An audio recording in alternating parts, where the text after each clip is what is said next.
আলহামদুলিল্লাহ, আলহামদুলিল্লাহ, মাশাল্লাহ। রাত 9:30টার দিকে যে পরিমাণে বৃষ্টি শুরু হয়েছে আমি তো দেখে খুব খুশি হয়ে গেছি। কারণ দিনে প্রচুর গরম পড়েছিল আর এখন বৃষ্টির কারণে ঠান্ডা লাগবে এজন্য। আবহাওয়াটা ঠান্ডা হবে, রাতে ঘুমটাও ভালো হয় কিন্তু রাতে বৃষ্টি হলে। তো সকাল সকাল তোমাদের ভাইয়া দেখো 2 মুঠো শাক নিয়ে আসছে, অনেক বড় বড় মুঠোগুলো। এরকম বড় মুঠো আর কখনো দেখিনি, এই ফার্স্ট দেখতেছি। মুঠোগুলো একটু বড় করে বেঁধেছে। এখন কে বেঁধেছে আমি জানি না, তবে শাক যে চাষ করেছে আমার মনে হয় সে বাঁধে নেই, হয়তো অন্য কেউ। সে যদি বাঁধতো তাহলে ঠিকই 1 মুঠো কম করে বাঁধতো, বেশি আর দিত না।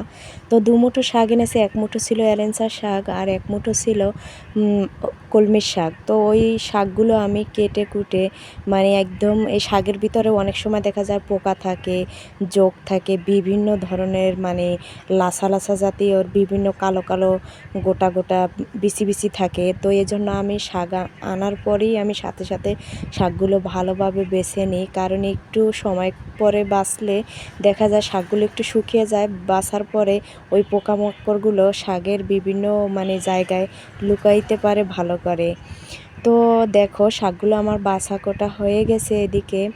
তো রাত্রে যে বললাম প্রচুর বৃষ্টি শুরু হয়েছে রাত 9:30টার দিকে, দেখে তো মনটা ভরে গেছে। আবহাওয়াটা ঠান্ডা হয়ে যাবে, পুরো দিন প্রচুর রোদ ছিল, এত পরিমাণে গরম পড়েছে যা বলার মতো না। আর এতটাই গরম মানে কি বলবো, রান্না করতেও ভালো লাগে না আর খাবার দাবারও দেখিও গরমের ভিতরে মানুষের ভালো লাগে না।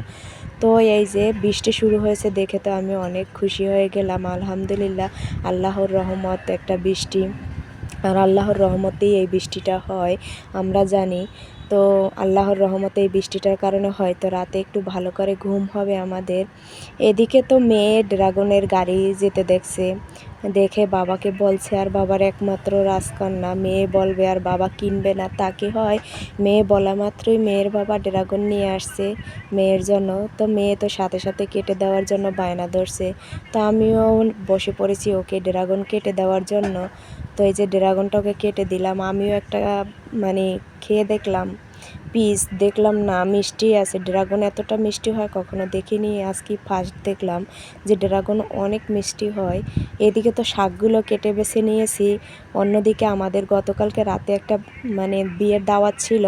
এই যে বৃষ্টি দেখতে পাচ্ছ, এই বৃষ্টির জন্য আমরা যেতে পারিনি।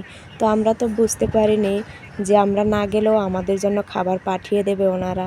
তো আমরা যেতে পারি নাই, এই জন্য আমি তো শাক ভাত বসিয়ে দিয়েছি, ডাল সিদ্ধ করে নিয়েছি। ভেবেছিলাম শাক ভাজি করবো আর ডাল রান্না করবো। আসলে রিজিকের মালিক আল্লাহ, আমরা যতই ভেবে থাকি না কেন কখন যে কোথা থেকে আসবে সেটা আমরা জানি না। ওই বিয়ে বাড়ি থেকে খাবার পাঠিয়ে দিয়েছে খাবার। আসলে রিজিক যে কখন কোথা থেকে আসবে আমরা কেউই জানি না। আল্লাহ আমাদের রিজিক যেভাবে যেখানে রেখেছেন সেভাবেই পাঠাবে, এটাই বাস্তব। তো ওই বাড়ির খাবার দিয়ে দুপুরে খেয়ে নিলাম।